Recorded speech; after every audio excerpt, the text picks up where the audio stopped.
Hey, how you doing, Travis? I'm doing fine. How you Oh, doing? all right. Yeah. Well, everybody, I would like to welcome you to the Baltimore Fashion History by Travis Winky and Friends. This is our first show, and it's basically letting you know what's here to come and give you a little taste of what we got coming to you.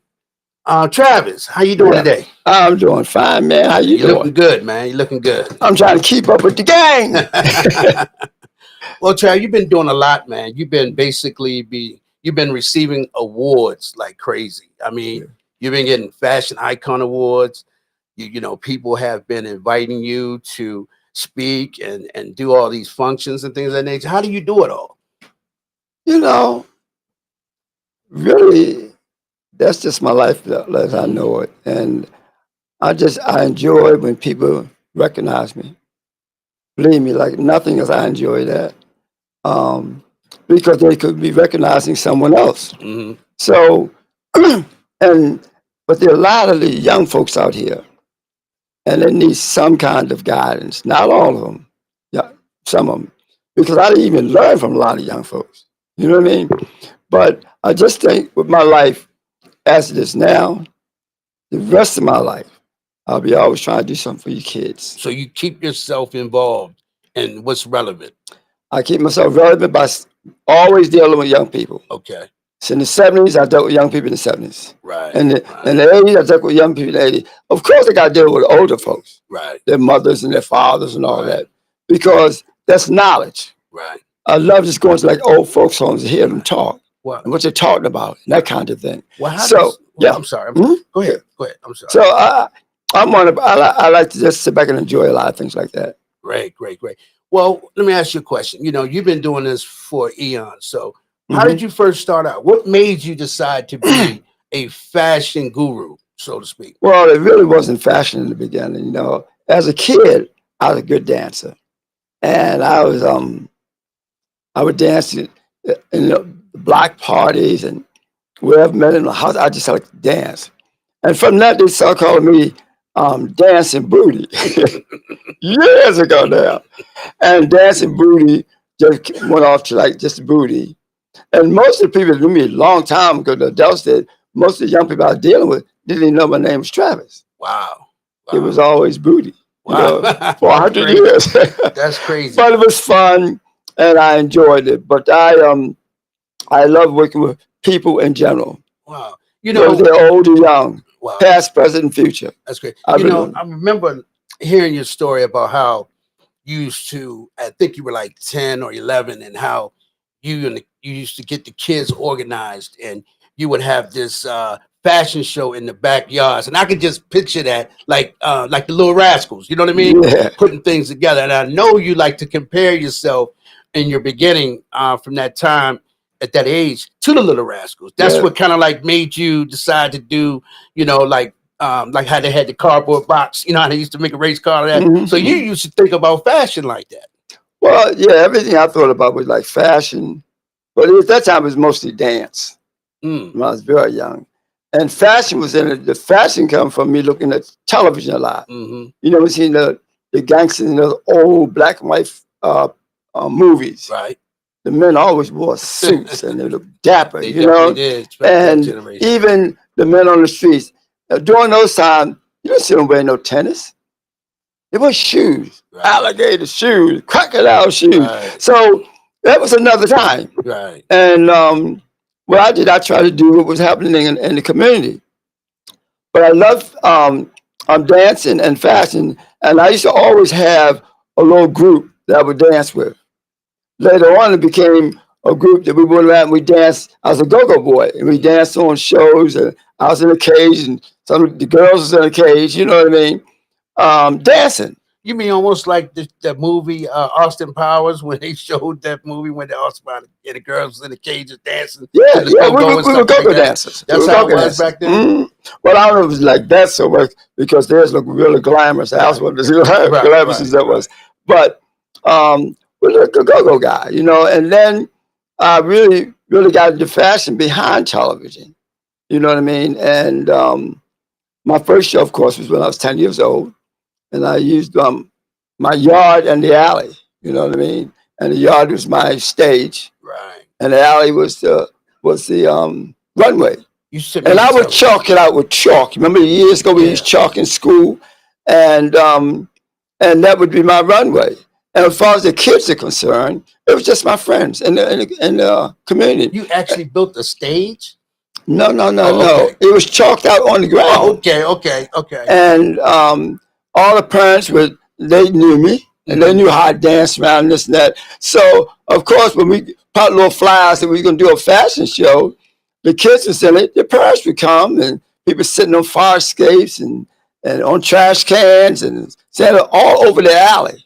You know what I mean? They were out the windows, look out the windows, and we really did a fashion show. It was crazy, but it was a fashion show. Us kids did, and I called myself a designer too, in a sense. You know, I would tear the sleeves off of clothes and chop them out and waist as the belt. You know what I mean? Kids used to get a lot of trouble with that for the parents. We just really had a good time.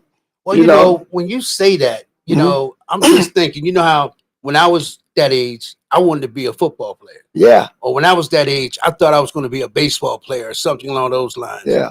What did you think you were going to be at that age? With you doing the designing and stuff like that, did you actually think that you were going to be who you are today? My passion has always been dance and fashion. That's my passion.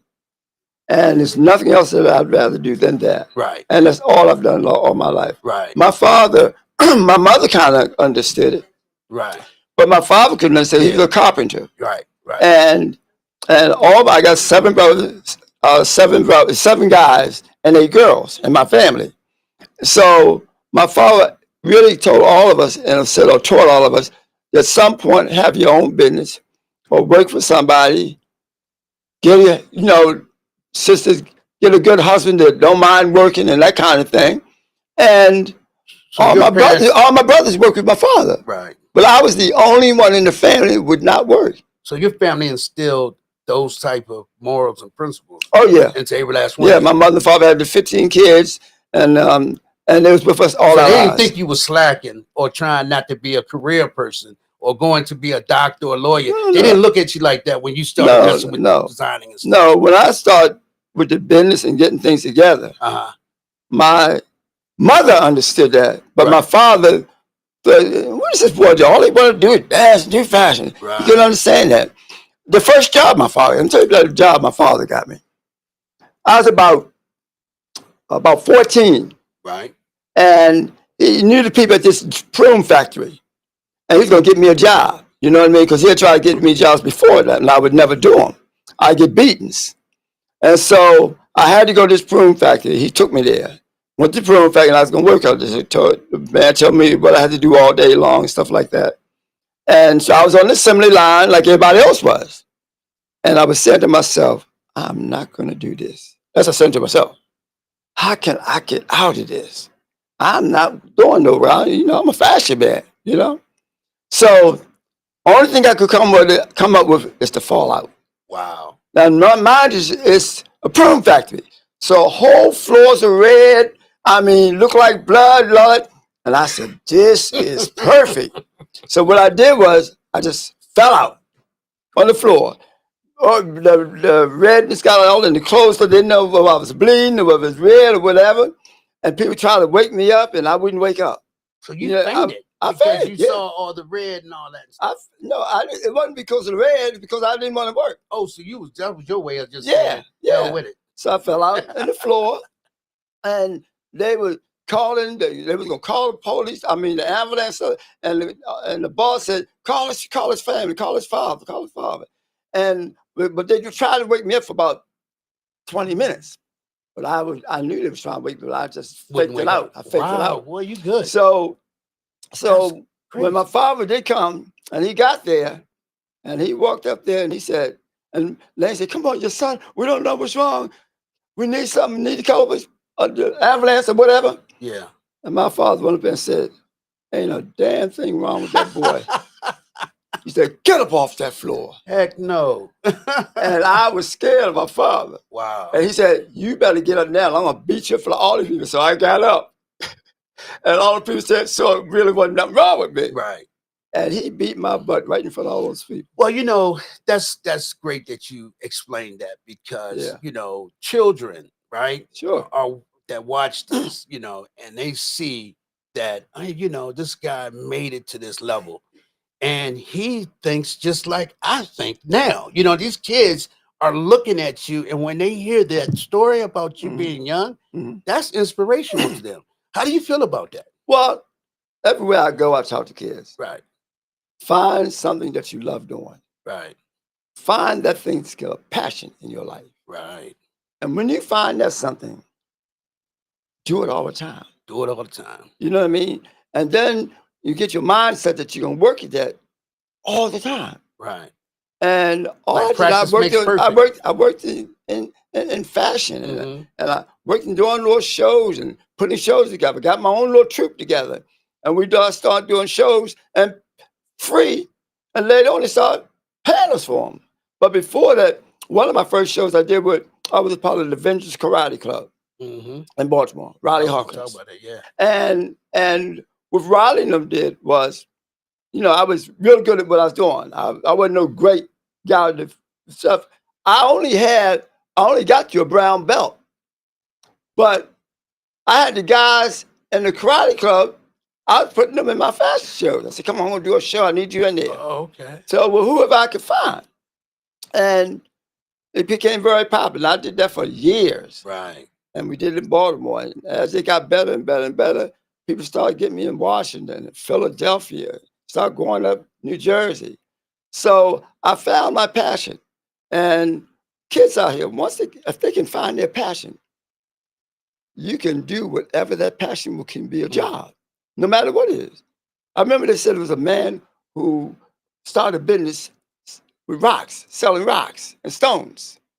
But if you can sell rocks and stones, you can make a business out of anything. Anything. Something that you love doing. Wow. That's That's gonna make the that's business out that's of. so And inspirational. it's good for kids. Yeah. It's something that you say that because, you know, that sounds like a hell of a time, but I know it had to been times where the struggle of getting to where you got to at a young age. Let's just say you were in your 20s and during that time there was a lot of racism, there was a lot of not being able to be featured on this magazine. They would pick a Caucasian stuff. How did you deal with that, and what were some of the things that you went Well, through? even in my 20s, Hmm. I was still dancing and I was doing fashion. I was in a ballet company, Wow. Baltimore School of Ballet. Um, and I studied the grand theory of dance.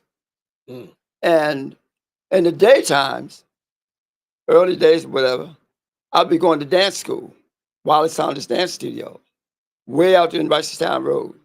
You know what I mean? So I mean way out there, like in the county. Hmm. And Wally Sound Studio was very good for me, and also the school in Baltimore, the theater. It was all about dance, and I was doing fashion shows on the side. But late evenings, I'd be with, and then I was mostly with all white folks. But in the evenings, I was always with black folks. If I went to dances at the New Albert Hall, or we had a dance in the community, they had house dances all the time. You know what I mean?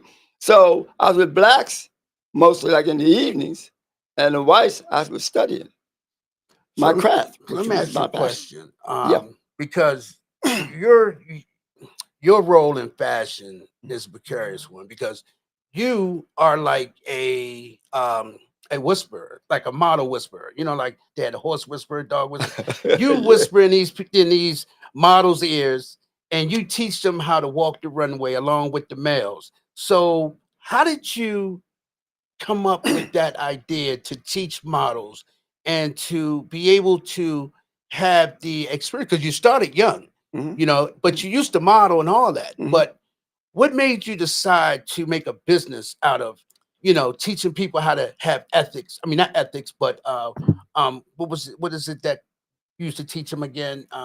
Modeling and posture and all that Posture, stuff. yeah, Yeah. those Well, things. posture's always been my pet peeve. Tell us about But that. but before I had my business, Hmm. I was modeling. And a lot of people who had their businesses in fashion, they wouldn't hire me a lot of times because I was too short.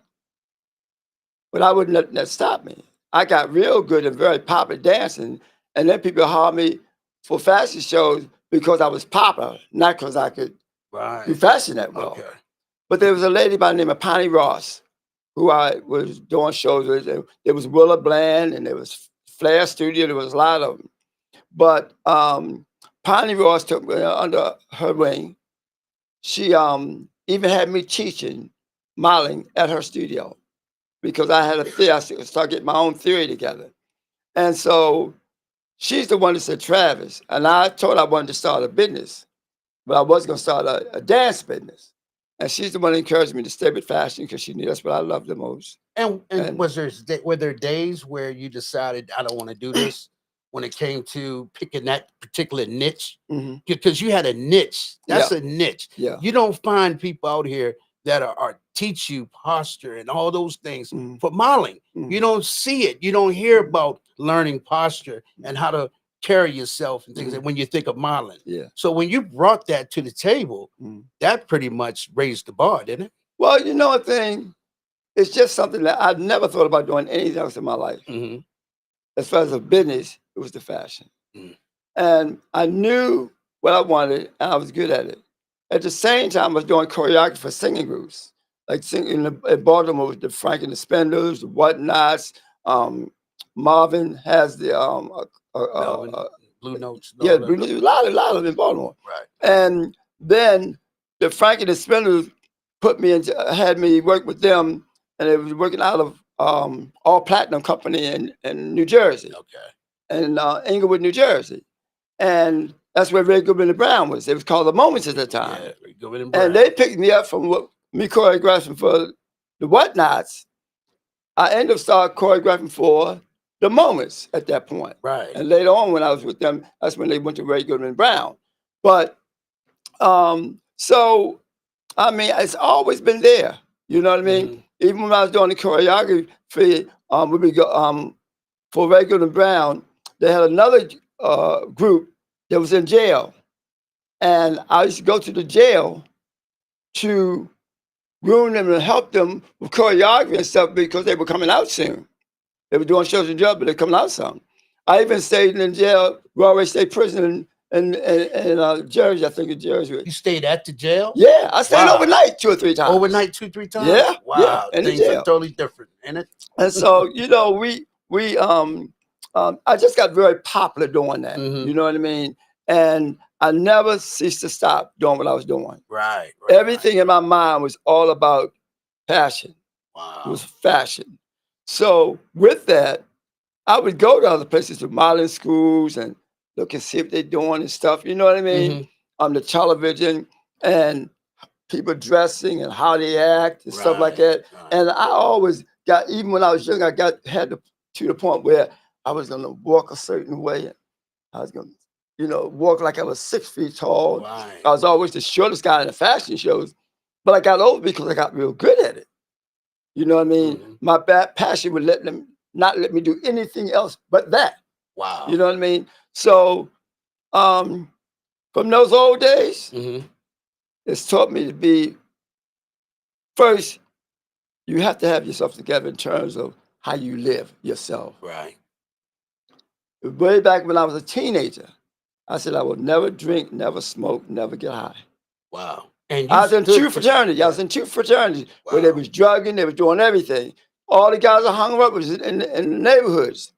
But I was the only one in the neighborhood who would not drink, not smoke, not get high. I've never did that in my life. And I can concur that, not to cut you off, but I can concur. You have, since I've known you for almost 40 years, 35, I've never known you to indulge in anything. And that is a testament to being, like you said, committed to who you were and what you wanted to do in life. Yeah. You know, I'm just, when you were talking about when you were teaching choreography with the stars and stuff like the that, soft tones and people soft like that. tones, I can see where posture and all that stuff play a part, because I remember watching Motown, you know, making a Motown, and I see how they practice that standing straight stuff like that. So you took that same mentality and them same principles and brought it to the modeling world. Is Yeah. that what you're saying? Well, no, it was already in the model, but Okay. with the big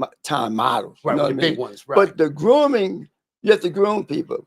We Okay. walk a certain way. We talk, we pimp, we do all kind of things, and it's important. I'm gonna wrap it up, but it's important Hmm. to teach and groom the people, Right. not just on posture, which is my pet peeve, but groom them on how they act, how they talk, how they walk. If you walk in the room, you stand out and Well, like a queen or a king. You know what I right. mean? Well, on So that that's what note, it's all about. Yeah. well, on that note, let's take a look at the first picture, and I believe that's the picture of when you were. Yeah. What's Well, this one, Travis? that's when I first started my studio. Okay. After about a year, All right. I had a group of models and we did shows. Okay. Okay. And I said we have to do something that was symbolize what we do. And I said, when we're born with no clothes on, but we are going to grow to the point where we can wear tux and we'll be fully wonderful in what we wear and how we talk. So I decided to do a shot. This one you're looking at with the models with no clothes on, Wow, that was and that I was would that have was on a something chuck. else. That was It's like a something else. baby, and then it's and it's you when you're a grown man. Right. You know what I mean? Right. And we made that the symbol of our studio. Because when you're a baby, nudity is You innocent, have no clothes on. and Yeah. it's innocent. Right. And we tried to do it like that. That was a necessity when I did Mhm. that picture. We did it in a way where it's classy. Right. Nothing, that's before everybody started doing this stuff. Okay. Like the nudity and stuff like that. But you never see nothing that's going to be out of order in terms of how they're looking and how they're posing and that kind of thing. So Okay. it's very, very important to be in what you're doing, but know how to do it in the classiest way possible. Okay. Well, And that's what I tried. I tried to do that all my life. okay. Well, let me just speak about the other picture with the black teen Yeah. pageant. Well, I did a lot of pageants when I was young. There's a guy named Hot Rod. He was a DJ Mm-hmm. in Baltimore. He was really big time. And Hot Rod used to host a lot of the pageants that would come along. And this is one of my first pageants. And in the pageant, one girl became the queen, won. And we had another next year, another girl won. There's a picture with those two girls. Okay. Edna Hill, she's a doctor now. Wow. Yeah, she's a doctor. And the other young lady passed some time Okay. ago. She passed But some time I ago. got a lot of people in the studio who, as we was coming up, I would go and put my girls in pageants and stuff like that. And we would do winning all the time. You know, when Trump brought his contest here to Baltimore, the Miss America contest, they used me in that to get the girls together Wow. for Trump. And we did that downtown. That's And something else. but it's just something I love, and I've been doing it all my life, and I will continue. And now it's all about the kids. Okay. The same thing. Well, let's move on to the next one. Sure. And that's the one where you are. It's in the islands. That's in Islands? Yeah. Okay. Yeah, we did a lot of things in different islands. And so I said, we was doing a show, and mostly for that particular show, everybody had their own clothes. I said, look, I take all the scarves out. We always have a lot of scarves. And I just tying the scarves on the girls and the guys in different ways. And said, this is going to be a scene. We going out like this. And that's what happened. Just spare the moment. Okay. Not, we didn't really plan it. You know what I mean? And they got pictures of it. Yeah. Wow, that's great. And that's great. some of one of my troops. Yeah. Well, before we go to the next one, I want to just talk about something that you did was extravagant. And we Sure. will be speaking about a lot of the things on this podcast about Mhm. what you did overseas and stuff. But Yeah. it reminds me of that show you did in Africa.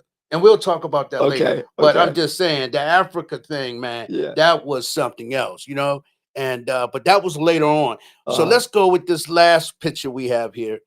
And this is the one with the males, because people don't know you had a lot of male Yeah. models, and pretty much they still working to the day. I see some Yeah. of them now. That picture right there was a part of the first troop, the male troop. And those guys, I mean, they always look good. And so we took this picture and let that picture represent our studio. Of the 5 guys dressed to the now, and it was just something we chose. Yeah, Are yeah, those guys still modeling to the day?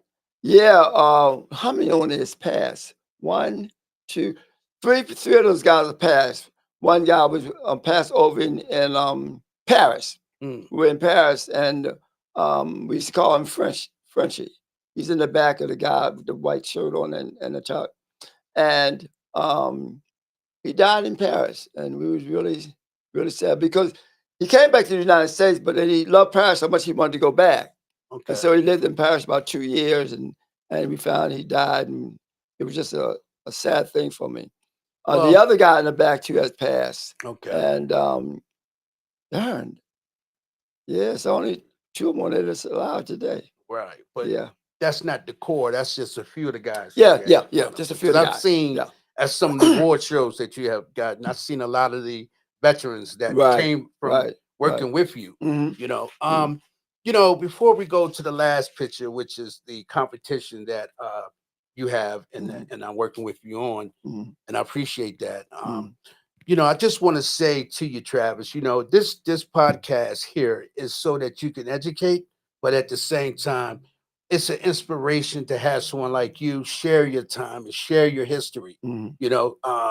You have a lot, Yeah. and we haven't bound to even scrape the surface. Mhm. So definitely, we want people to stay tuned Yeah. to the, the Baltimore Fashion History by Travis Winky and Well, Friends. what I'll do is Mhm. I'm gonna say this. I've seen you plenty of times on your podcast. Mhm. I look at it all the time, and I love the things that you're saying on Thank it. you. And I love that you came up with this idea to Mhm. do a podcast, and it's gonna be great. Yeah. You know what I mean? Yeah. We can y'all would reach one, teach one. Each one teach Yeah. one. So Each we one keep support that in one. mind. Exactly. So Yeah. let's go to the last one, and that's the American Designers and Model competition. Why did you choose the American Designers and Model for your? I guess your what's the word I want to use? It's your logo, it's your slogan, it's everything for you. Well, the thing is that I work with models and designers, Okay. and so I wanted to make that some kind of way be a logo Mhm. and would say everything in that logo. So I did this, American Designers and Models. And if you look at that, all the letters in red spells out Adam. Mhm. And Adam was the first man, Exactly. right? So I'm always trying to come up with new ideas. And I Yes. came up with this idea when we was down in Florida. Mhm. And I did this down in Florida years ago. So, and I wanted to do it for a while. I started to do it a couple of times, but I'm going to do it. It will be next year. We want to cover the whole country, but we won't do that this year. We'll do 10 at a time. So this year we'll do 10 states, and next year we might do 20 states. You know what I mean? Mhm. But I want to do it in process so we can groom ourselves and make it right. Because in fashions, you'd be surprised how everything can go wrong at the last minute. But when something do go wrong at the last minute, we have to have a way to fix it. Exactly. One And way or the other. one Yeah. more thing too. This American Designers and Models competition Uh-huh. is to do what? Bring up what? The young Well, no, and up and coming. it's to share our community, Mhm. and that's our community is all over, black and Mhm. white. Mhm. I know a lot of designers who work out of their kitchens, Right. out of their living rooms, and these women, most of them are women, are good. And even the guys, you're working at your cellar, you know what I mean? Mhm. They don't have the money to work like the big designers working in New York out of large studios. You know what I mean? Okay. So we got a lot of people around the country that's designers, and they are got wonderful clothes. Right. It's Exactly. not like homemade, they're wonderful clothes. But they haven't It's- gotten the exposure. Have not got the exposure same- like a Pierre Cardin Right. or George Right. Angelo Right. or Calvin Klein. Right. No, but we got some of these people in these houses and in these cities that are just as good. Well, okay, so the model, right? Mhm. These models, you're not asking for professional models. You want the up and coming No. models. Is that correct? Yeah, I want up and coming models, but let me tell you, you got some models been modeling for 10 years Mhm. and it's still not professional. Right. How not making the money. Right. You know what I mean? So, and there are a lot of kids out there. Now I keep saying kids because I'm talking about from 16 or like 14 to like around 30. Mm-hmm. They just have it automatically. Some of it just got that something about them that's magical. Mm. But then you have the others who want to pimp on the runway, Right. who want to put their pants on the runway, who have no idea what posture is all about. Mm-hmm. And my belief now is, if you're a model, you got to know about posture. Exactly. And I'm firm with that. Like the fundamentals. Yes, I'm firm Like a with football that. player. Yeah. Or a baseball And player. so, Fundamentals. so I Gotta want know the them to fundamentals. get to the point where if they walk in the room, they stand out. Or if I put on some clothes, something I got from the store down the street, and someone else is right beside me with a cardigan, whatever, or Georgia D'Angelo with whatever. I want to look just as good as them. Exactly. So I might not have the money. A lot of people might not have the money to buy the clothes, but you can put the same thing on two people, and one person may have the best designer clothes in the world on, and you got on something that you picked out and you love from a regular store. You can look just as good as them. Wow. Well, before we close out, Yeah. I just want to say this. Travis, you have a lot on your plate, but you're used to it. You're being basically you're being awarded every time I turn around, someone's giving you recognition and celebrating your history that you have in the modeling and I fashion think, world. let me tell you about that. I appreciate that. Mm-hmm. But really, I'm only doing what I love doing. When people tell me sometimes, Travis, you got to take a break, you got to take this. My life has been a vacation. Of course, I had my ups and my downs too. Mm-hmm. But even those downs, God has blessed me that I'm able to take care of that. Exactly. Because He walks and talks with me all the time. Exactly. So I really appreciate when somebody appreciate me. Exactly. And I want to appreciate them. Exactly. You got some of these young kids out here that'll put Travis and me to shame right now. Right now. Mm. Because they got the internet, they got this, they got that. And I love that. And I always want to be somebody, if they need me, call me. You know? Travis, that's beautiful. Before we go, tell the people what this podcast means to you and what it's going to be about. Even though it's Black Well, the History and everything. podcast, Yeah. I really wasn't even into a podcast. Mhm. A whole lot of people have asked me this before. I got at least 8 people that asked me this before. Right. And when you start talking about it, you got a little strong thing about you, brother. You know what I mean? And you was just sensible. You say, Travis, you got to do this. And I do like it. Yeah. I like it. And I think I love doing it. But it's not something I really need. Mhm. I got a lot of people ask me about doing podcasts and do this and do that. Mhm. I really did it. I know a lot of people, but I always find time for myself. Mhm. If you notice, a lot of places I go by myself. Mhm. And if not by myself, it'd be with one or two of my friends. Mhm. I'd probably be with Dwight. I met Dwight in Africa. Mhm. He was from Baltimore. And I was doing some shows in Africa at the Palace in Africa. And he had saw it in the newspaper Mhm. and came down to find out who this boy is from Baltimore. You know what I mean? Mhm. But the thing is that I love all this. And but you always have to find time for yourself. Exactly. You know what I mean? And exactly. And so I love all of it. And but, I'm gonna be honest with you, man. You're such a great person, and I think people will watch this podcast of you telling the stories that you have, Mhm. and just giving them inspiration down the line because you've been doing this for 60 years. Mhm. You know, Almost 60. almost 60 years. Almost. And I just glad that you decided to do this podcast, and we can give people something with some, history in it, because each one teach one, Mhm. each one support one. Well, I appreciate you, wanting to do it because Thank I really wasn't into it in the beginning. Mm-hmm. I've had it asked a long time, and because I'm also a person myself, I don't like to talk about myself a lot. You I definitely will don't. if I have to, Right. and I can be very demanding at parts. Mhm. And when I'm into my business, I'm business. Mm-hmm. The models, they got to get it together. Mm-hmm. It ain't no shucking around. I don't lie, I don't cheat, I don't steal, but you got to do what you're supposed to do. Exactly. So the thing is that you done got me doing something that I probably would have never done it. Well, I tell you like And this. I appreciate that. I appreciate It's that. great, and it gives us exposure. And Yeah. before we go, what about the fashion show that you got coming up in December? I think it is November. Oh, I got a show coming up on the 27th. Okay. And so it's on, I think it's on Baltimore Street. Okay. The brother Harold that has a store right down by 4 blocks from the market. Is that the same Harold you saw on the monument?